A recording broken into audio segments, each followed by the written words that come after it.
आता आज आहे गणपती विसर्जन आणि आम्ही आज फुल रेडी झालेलो आहे. आमच्या T shirt back print front print sari आहे. माझी सिस्टर आणि जे पण टी शर्ट्स आहेत सगळ्यांचे टी शर्ट आहे. अनुप ये आणि अनुप पळाला चॅनलमध्ये नाही यायचं. आमचे सगळ्यांचे टी शर्ट आहे आणि आम्ही आता वाट बघतोय बाप्पा कधी येणार. तर ती सगळे गावांचे असे लाईनीत येतात. तिथून येतात पूर्ण. झूम करून दाखवतो. तर येल्लो घर दिसतं तुम्हाला. तिथून येतात बाप्पा.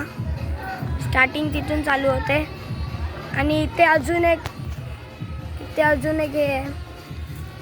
तिथून पण स्टार्ट होतं. इथून एक गल्ली आहे. झूम करतो. तिथून येतात. तिथून डायरेक्ट तिथे जाणार आणि ते येतात. रेडी झालेलो आहे आणि चला लाईक करा, शेअर करा, सबस्क्राईब करा. Bye bye.